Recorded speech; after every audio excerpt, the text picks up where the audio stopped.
Hi friends, എല്ലാവർക്കും നീതു ടിപ്സിലേക്ക് ഒരിക്കൽ കൂടി സ്വാഗതം. ഇന്ന് ഞാൻ വന്നിട്ടുള്ളത് ഒരു മത്തിക്കറിയുടെ റെസിപ്പിയുമായിട്ടാണ് കേട്ടോ. അപ്പോൾ നമ്മൾ മത്തിക്കറി ഉണ്ടാക്കാൻ വേണ്ടിയിട്ട് ഏകദേശം 2 കിലോ മത്തി എടുത്തിട്ടുണ്ട്. കുറച്ച് മത്തിക്കറി അതുപോലെ മത്തി ഫ്രൈയും നമ്മളിന്ന് ഉണ്ടാക്കുന്നുണ്ട് കേട്ടോ.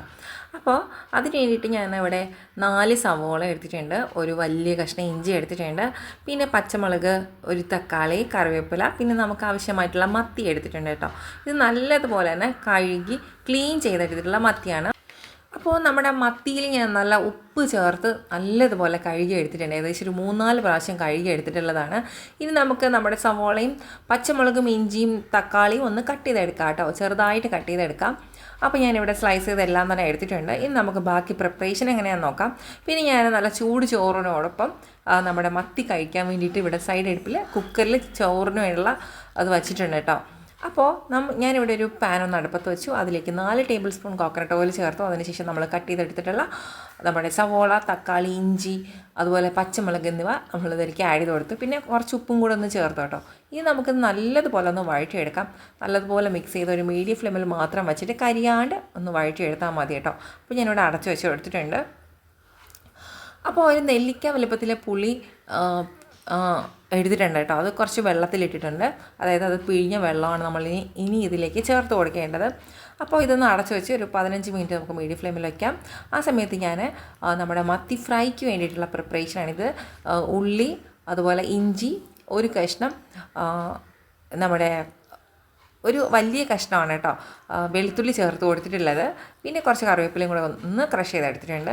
പിന്നെ നമ്മൾ മത്തിക്കറിക്ക് വേണ്ടിയിട്ട് കുറച്ചല്ല, നല്ല ഒരു 3-4 ടേബിൾ സ്പൂൺ മുളക് പൊടി ചേർത്തിട്ടുണ്ട്. നല്ല എരിവിലാണ് കേട്ടോ ഇത് മത്തിക്കറി വയ്ക്കണേ. പിന്നെ മഞ്ഞൾപ്പൊടിയും. അപ്പോൾ മുളക് പൊടിയും മഞ്ഞൾപ്പൊടിയും മാത്രമാണ് ഇതിലേക്ക് ചേർത്ത് കൊടുത്തിട്ടുള്ളത്. അത് നല്ലതുപോലെ ഒന്ന് വഴറ്റിയെടുക്കാം. അതിൻ്റെ പച്ചമണമൊക്കെ ഒന്ന് മാറി അതുവരെ നമുക്കൊന്ന് മിക്സ് ചെയ്ത് കൊടുക്കാം കേട്ടോ. ഇത് ഞാൻ പുളി പിഴിഞ്ഞത് ഇതിലേക്ക് ആഡ് ചെയ്ത് കൊടുത്തിട്ടുണ്ട്. അപ്പോൾ നമ്മുടെ പുളി വെള്ളം ഒന്ന് തിളച്ച് വരട്ടെ. പുളി പിഴിഞ്ഞതൊന്ന് ആഡ് ചെയ്തിട്ട് നല്ലതുപോലെ ഒന്ന് തിളക്കട്ടെ. പിന്നെ ഉപ്പ് പാകത്തിനുണ്ടോ എന്ന് ഇപ്പോൾ തന്നെ നോക്കാം. അപ്പോൾ ഇതിൽ കുറച്ച് ഉപ്പ് കുറവായിരുന്നു, അപ്പോൾ ഞാൻ അതിലേക്ക് ആഡ് ചെയ്ത് കൊടുത്തിട്ടുണ്ട്. ഇനി നമുക്ക് നമ്മുടെ മത്തി ഇതിലേക്ക് ഇട്ട് കൊടുക്കാം കേട്ടോ. അപ്പോൾ നമ്മൾ കറി വയ്ക്കാൻ വേണ്ടിയിട്ട് ആവശ്യമായിട്ടുള്ള മത്തി മാത്രമാണ് ഇതിലേക്ക് ചേർത്ത് കൊടുക്കേണ്ടത്. അപ്പോൾ ഞാൻ അത് ഇതിലേക്ക് ആഡ് ചെയ്തിട്ട് ജസ്റ്റ് ഇങ്ങനെ നിരത്തി വെച്ചിട്ട് നമുക്കൊന്ന് അടച്ചു വയ്ക്കാം കേട്ടോ.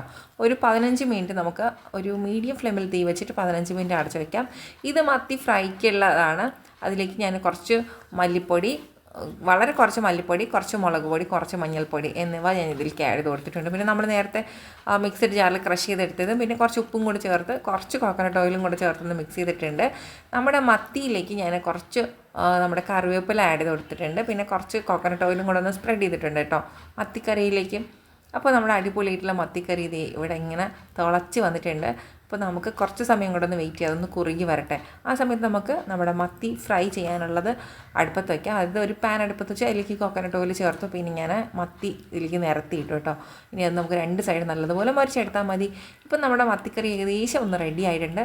കുക്കറിൽ നമ്മുടെ ചോറും ഞാൻ ഇവിടെ ഊറ്റി എടുത്തിട്ടുണ്ട് കേട്ടോ. അപ്പോൾ ഞാനൊരു പ്ലേറ്റ് എടുത്തു, അതിലേക്ക് നമ്മുടെ ചോറ് ആവശ്യത്തിന് വെച്ചു. പിന്നെ നമുക്ക് മത്തിക്കറി വയ്ക്കാം. പിന്നെ അതിൻ്റെ കറി തന്നെ ഇതിലേക്കൊന്ന് ഒഴിച്ചു കൊടുക്കാം കേട്ടോ. പിന്നെ നമ്മുടെ മത്തി ഫ്രൈയും. അപ്പോൾ അടിപൊളിയായിട്ടുള്ള ഒരു ലഞ്ചാണിത്. നിങ്ങൾക്ക് ഇഷ്ടപ്പെടുമെന്ന് വിശ്വസിക്കുന്നു. അപ്പോൾ ഇന്നത്തെ വീഡിയോ ഇത്രയേ ഉള്ളൂ. ഇന്നത്തെ വീഡിയോ ഇഷ്ടപ്പെട്ട ഉറപ്പാടി ലൈക്ക് ചെയ്യുക. സബ്സ്ക്രൈബ് ചെയ്തിട്ടുള്ള ഫ്രണ്ട്സൊക്കെ ഉണ്ടെങ്കിൽ ഒന്ന് സബ്സ്ക്രൈബ് കൂടി ചെയ്തേക്കുക. പിന്നെ ഇനി മറ്റൊരു വീഡിയോ ആയിട്ട് ഞാൻ വീണ്ടും വരാം. അതുവരേക്കും ബൈ ബൈ.